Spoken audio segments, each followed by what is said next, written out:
तेजस्विनावधीतमस्तु मा विद्विषावहै।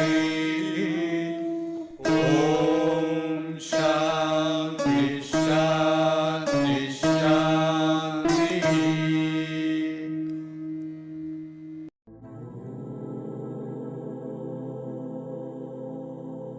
नमस्कार मित्रों, स्वागत करता हूं मैं YouTube channel truth and philosophy में।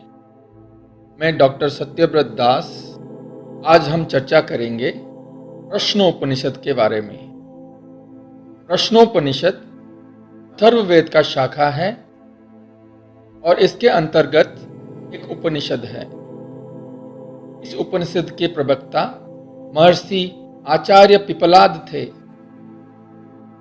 सुकेशा, सत्यकाम, सौर्ययणी, कौसल्य, भार्गव और कबंधी, इन 6 ऋषियों ने ब्रह्म को खोजने लगे।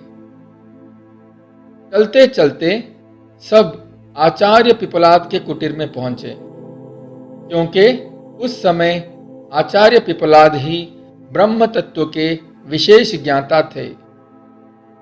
उन्होंने पहले नमस्कार किया और ब्रह्म तत्व के अनेकों प्रश्न पूछ डाले।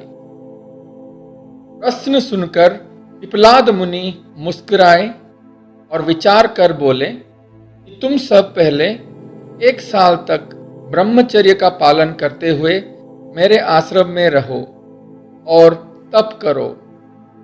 उसके बाद प्रश्न पूछना, अगर हो सके तो उत्तर दे दूंगा। आचार्य के आदेश पर वर्ष पर्याप्त ब्रह्मचर्य पूर्वक तपस्या करके पृथक पृथक एक प्रश्न किया। इस उपनिषद में महर्षि पिपलाद ने प्रश्नों का क्रम से उत्तर दिया है, इसीलिए इस उपनिषद का नाम प्रश्नोपनिषद हो गया। प्रथम प्रश्न कबंधी ने पूछा, भगवान, जिससे ये संपूर्ण चराचर जीव उत्पन्न होते हैं, जो इनका सुनिश्चित परम कारण है, वह कौन है? उससे महर्षि बोले, निश्चय ही ब्रह्म ने अपनी इच्छा से ये सृष्टि को उत्पन्न की है और उसने तप किया। उसने तपस्या करके जब सृष्टि का आरंभ किया, उस समय पहले उसने 2 तत्वों का उत्पन्न किया, रई तथा प्राण। यह उत्पन्न करने का उद्देश्य यह था कि ये दोनों मेरी नाना प्रकार की जीवों की उत्पन्न करेंगे। यह निश्चित है कि सूर्य ही प्राण है और चंद्रमा ही रई है। जो कुछ आकार वाला है, जैसे पृथ्वी, जल और तेज, और जो आकार रहित है, जैसे आकाश और वायु, ये सभी कुछ रई है। इसलिए देखने तथा जानने में आने वाले सभी वस्तुएं रई है। रात्रि के अनंतर उदय होता हुआ सूर्य जब सबको प्रकाशित करता है, उससे समस्त प्राणों का अर्थात संपूर्ण जगत के प्राणों को अपनी किरणों में धारण करता है। वह यह सूर्य ही तो है जो विश्वानर अग्नि या जठराग्नि और विश्वरूप प्राण है। यह सहस्रों किरणों वाले सूर्य सैकड़ों प्रकार से बरतता हुआ समस्त जीवों का प्राण होकर उदय होता है। 12 महीने वाले काल ही ब्रह्म है। उसके 2 आयान है, एक दक्षिण और दूसरा उत्तर। वहां मनुष्यों में जो लोग निश्चय पूर्वक केवल इन इष्ट और पूर्त कर्मों को ही करने योग्य मानकर सकाम भाव से उनकी उपासना व अनुष्ठान में लगे रहते हैं, वे चंद्रमा के लोक प्राप्त होते हैं और वे ही पुनः वहां से लौटकर आ जाते हैं। इसीलिए ये संतान की कामना वाले ऋषिगण दक्षिण मार्ग को प्राप्त होते हैं। निस्संदेह यही रई है जो पितृयान नामक मार्ग है।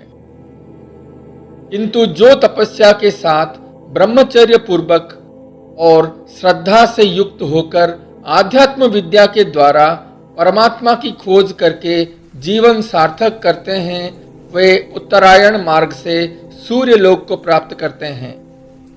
वह सूर्य ही प्राणों का केंद्र है। यह अमृत अविनाशी और निर्भय पद है। यह परम गति है। इससे पुनः लौटकर नहीं आते। वर्ष के महीने ही ब्रह्म है, उसका कृष्ण पक्ष ही रई है और शुक्ल पक्ष प्राण है। इसीलिए ये कल्याणकामी ऋषिगण शुक्ल पक्ष में यज्ञादि कर्तव्य क्या करते हैं, दूसरे जो सांसारिक भोग को चाहते हैं कृष्ण पक्ष में सकाम भाव से यज्ञादि शुभ कर्मों का अनुष्ठान किया करते हैं। दिन और रात का जोड़ा ही ब्रह्म है, उसका दिन ही प्राण है और रात्रि ही रई है। अन्न ही ब्रह्म है, क्योंकि उससे वह वीर्य उत्पन्न होता है। उस वीर्य से संपूर्ण चराचर प्राणी उत्पन्न होते हैं, जिनमें न तो कुटिलता और झूठ है तथा न माया और कपट है। उन्हीं को ही वह विकार रहित विशुद्ध ब्रह्मलोक मिलता है। उसके बाद द्वितीय प्रश्न भार्गव ने पूछे, भगवान, कुल कितने देवता सृष्टि तथा जीव को धारण करते हैं? उनमें से कौन कौन से प्रकाशित करते हैं? फिर यह भी बतलाइए कि इन सब में कौन सर्वश्रेष्ठ है? महर्षि पिपलाद ने कहा, निश्चय ही आकाश तथा वायु, अग्नि, जल, पृथ्वी आदि पंच महाभूत तथा कर्मेंद्रियों और ज्ञानेंद्रियों तथा मन भी देवता है। वे सब अपनी अपनी शक्ति प्रकट करके अभिमान पूर्वक कहने लगे, हमने इस शरीर को आश्रय देकर धारण कर रखा है। उनसे सर्वश्रेष्ठ वाले प्राण बोला, तुम लोग मोह में न पड़ो। मैं ही अपने इस स्वरूप को 5 भागों में विभक्त करके इस शरीर को आश्रय देकर धारण करता हूँ। अब वो प्राण अभिमान पूर्वक मानो उस शरीर से ऊपर की ओर बाहर निकलने लगा। उसके बाहर निकलने पर उसी के साथ ही साथ अन्य सब भी शरीर से बाहर निकलने लगे और उसके ठहर जाने पर दूसरे सब देवता भी ठहर गए। अतः वाणी, नेत्र, स्रोत और मन वे सभी प्राण की श्रेष्ठता का अनुभव करके प्रसन्न होकर प्राण की स्तुति करने लगे।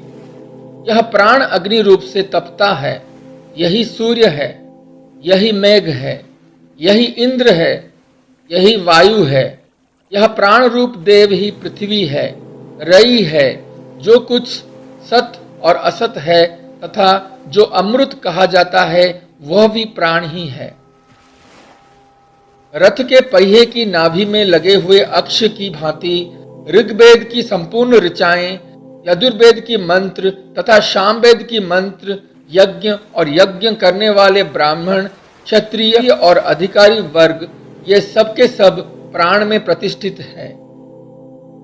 हे प्राण, तू ही ब्रह्म है, तू ही गर्भ में विचरता है और तू ही माता पिता के अनुरूप होकर जन्म लेता है। तू देवताओं के लिए उत्तम अग्नि है, पितरों के लिए पहली स्वधा है। हे प्राण, तू ही अंतरिक्ष में विचरता है और तू ही समस्त ज्योतिर्गणों का स्वामी सूर्य है। हे प्राण, जब तू भलीभांति वर्षा करता है उस समय तेरी यह संपूर्ण प्रजा यथेष्ट अन्न उत्पन्न होगा यह समझकर आनंदमय हो जाते हैं। हे प्राण, तू संस्कार रहित होते हुए भी एकमात्र सर्वश्रेष्ठ ऋषि है तथा हम लोग तेरे लिए भोजन को देने वाले हैं और तू खाने वाला है। समस्त जगत का तू ही श्रेष्ठ स्वामी है। हे आकाश में विचरने वाले प्राण, तू ही हमारा पिता है। हे प्राण, जो तेरा स्वरूप वाणी, श्रोत्र, चक्षु आदि समस्त इंद्रियों में और मन में व्याप्त है उसको कल्याणमय बना ले। जैसे माता अपने पुत्रों की रक्षा करती है उसी प्रकार तू हमारी रक्षा कर तथा हमें कांति और बुद्धि प्रदान कर। इस प्रकार यह दूसरे प्रश्न समाप्त हुआ। उसके बाद तृतीय प्रश्न कौशल्य ने पूछा, भगवान, यह प्राण किससे उत्पन्न होता है, इस शरीर में कैसे आता है तथा अपने को विभाजित करके किस प्रकार स्थित होता है, किस ढंग से शरीर से बाहर निकलता है और किस प्रकार ब्रह्म जगत को भलीभांति धारण करते हैं और किस प्रकार मन और इंद्रिय आदि शरीर के भीतर रहने वाले जगत को धारण करते हैं। उसके बाद महर्षि ने कहा, यह प्राण परमात्मा से उत्पन्न होता है। जिस प्रकार यह छाया पुरुष के होने पर ही होती है, उसी प्रकार यह प्राण इस परमात्मा के ही आश्रित है और इस शरीर में मन के लिए संकल्प आता है। जिस प्रकार चक्रवर्ती महाराज स्वयं ही इन गांवों में तुम रहो, उन गांवों में तुम रहो, इस प्रकार अधिकारियों को अलग अलग नियुक्त करते हैं, उसी प्रकार मुख्य प्राण दूसरे प्राण को पृथक पृथक ही स्थापित करते हैं। यह प्राण गुदा और अंतों में अपान के रूप में रखता है, स्वयं मुख में और नासिका द्वार में विचरता हुआ नेत्र और स्रोत में स्थित रहता है और शरीर के मध्य भाग में समान रहता है। यह समान वायु ही इस प्राणाग्नि में हवन किए हुए अन्न को समस्त शरीर में यथा योग्य संभव ही पहुंचाता है। उससे ये 7 ज्वालाएं विषयों को प्रकाशित करने वाले ऊपर के द्वार उत्पन्न होते हैं। यह जीवात्मा हृदय देश में रहता है। इस हृदय में यह मूल रूप से 100 नाड़ियों का समुदाय है। उसमें 100 एक नाड़ी में एक 100 शाखाएं हैं। प्रत्येक शाखा नाड़ी की 72 हजार प्रति शाखा नाड़ी होती है। इनमें से व्यान वायु विचरण करता है तथा जो एक नाड़ी और है उसके द्वारा उदान वायु ऊपर की ओर विचरता है। वह पुण्य कर्मों के द्वारा मनुष्य के पुण्य लोक में ले जाता है और पाप कर्मों के कारण उसे पाप योनियों में ले जाता है तथा पाप और पुण्य दोनों प्रकार के कर्मों द्वारा जीव को मनुष्य शरीर में ले जाता है। यह निश्चय है कि सूर्य ही ब्रह्म प्राण है। यही इस नेत्र संबंधी प्राण पर अनुग्रह करता हुआ उदित होता है। पृथ्वी और स्वर्ग के बीच जो आकाश और अंतरिक्ष लोक है वह समान है। वायु ही व्यान है, गर्मी ही उदान है। इसीलिए जिसके शरीर का तेज शांत हो जाता है वह जीवात्मा मन में विलीन हुई इंद्रियों के साथ पुनर्जन्म को प्राप्त होता है। यह जीवात्मा जिस संकल्प वाला होता है इस संकल्प के साथ मुख्य प्राण में स्थित हो जाता है। मुख्य प्राण उदान से युक्त हो अपने सहित मन इंद्रियों से युक्त जीवात्मा को उसके संकल्पानुसार भिन्न भिन्न लोक अथवा योनि में ले जाता है। जो कोई विद्वान इस प्रकार प्राण के रहस्यों को जानता है वो सचमुच अमर हो जाता है। उसके बाद शौर्यमणि ऋषि ने चतुर्थ प्रश्न पूछे, भगवान, इस मनुष्य शरीर में कौन कौन सोते हैं और इसमें कौन कौन जागते रहते हैं? यह कौन देवता स्वप्न को देखता है? यह सुख किसको होता है? और ये सब के सब इसमें निश्चित रूप से संपूर्ण तथा स्थित रहते हैं। उससे महर्षि ने कहा, जिस प्रकार अस्त होते ही सूर्य की सब किरण इस तेजोमंडल में एक हो जाते हैं, फिर उदय होने पर वे सब पुनः पुनः सब और फैलती रहती है, ठीक ऐसे ही निद्रा के समय वे सब इंद्रियों भी परम देव मन में एक हो जाते हैं। इस शरीर रूपी नगरी में 5 प्राण रूप अग्नियां ही जागी रहती है। जो ऊर्ध्व श्वास और अधोश्वास है, ये दोनों मानो अग्निहोत्र के 2 आहुतियां हैं। इनको जो समभाव से सब और पहुंचाता है, इसीलिए जो समान कहलाता है। वही हवन करने वाला ऋत्विक है। यह प्रसिद्ध मन ही यजमान है, अभीष्ट काल ही उदान है। वह उदान ही इस मनरूपी जजमान को प्रतिदिन निद्रा के समय ब्रह्मलोक में भेजता है, अर्थात हृदय गुफा में ले जाता है। इस स्वप्न अवस्था में यह जीवात्मा अपनी विभूति का अनुभव करता है। जो बार बार देखा हुआ है उसी को बार बार देखता है, बार बार सुनी हुई बातों को ही पुनः पुनः सुनता है, नाना देश और दिशाओं में बार बार अनुभव किए हुए विषयों को पुनः पुनः अनुभव करता है। इतना ही नहीं, देखे हुए और न देखे हुए को भी, सुने हुए और न सुने हुए को भी, अनुभव किए हुए और अनुभव न किए हुए को भी, विद्यमान और अविद्यमान को भी, इस प्रकार सारी घटनाओं को भी देखता है तथा स्वयं सब कुछ बनकर देखता है। वह मन जब उदान वायु से अभिभूत हो जाता है, इस स्थिति में यह जीवात्मा स्वप्न को नहीं देखता तथा उस समय इस मनुष्य शरीर में जीवात्मा को सुख की अनुभव होता है। उसके बाद पंचम प्रश्न सत्यकाम ने पूछा, भगवान, मनुष्य में वह जो कोई भी मृत्यु पर्याप्त इस ओमकार का सदा भली भांति ध्यान करता है, वह उस उपासना के बल से इस लोक को निस्संदेह जीत लेता है। उससे महर्षि ने कहा, निश्चय ही वो परम ब्रह्म है। इसीलिए इस प्रकार ज्ञान रखने वाले मनुष्य इस एक ही अवलंब से अर्थात प्रणव मात्रा की चिंतन से ऊपर और परम ब्रह्म में इसी एक का अपनी श्रद्धा के अनुसार अनुसरण करता है। यह उपासक यदि एक मात्रा से युक्त ओंकार का भलीभांति ध्यान करते हैं, अपने प्रेरित किया हुआ शीघ्र ही पृथ्वी में उत्पन्न हो जाता है। उसको ऋग्वेद की सब मंत्र मनुष्य शरीर प्राप्त करा देती है।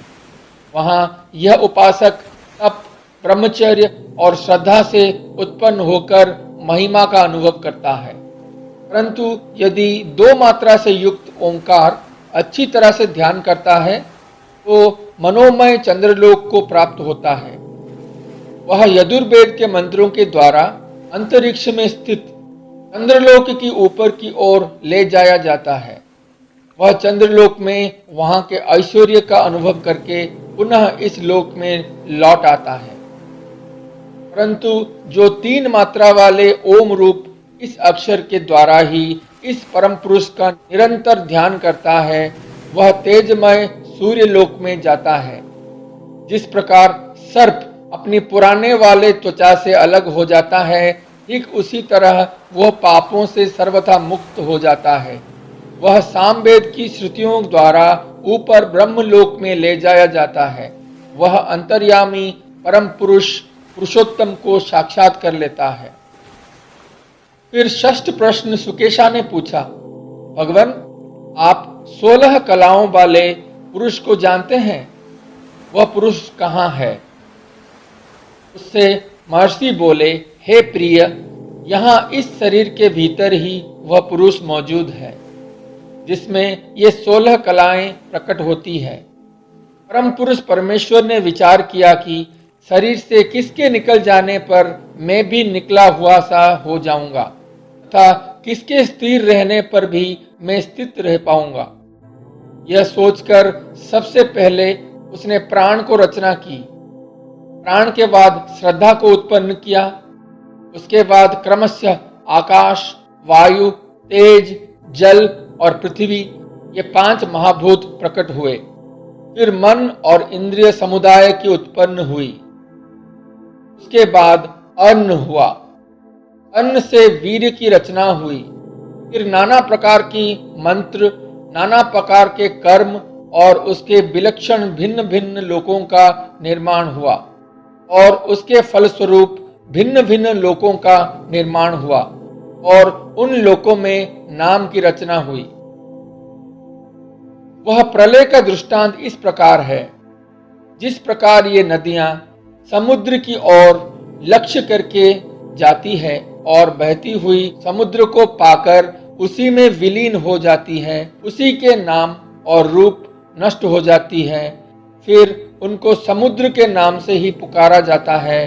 इसी प्रकार और से पूर्णतया देखने वाले इन परमेश्वर की ये 16 कलाएं, जिसका परमाधार और परमगति पुरुष है, प्रलय काल में परम पुरुष परमात्मा को पाकर इन्हीं में विलीन हो जाती है तथा इन सबके पृथक पृथक नाम और रूप नष्ट हो जाते हैं।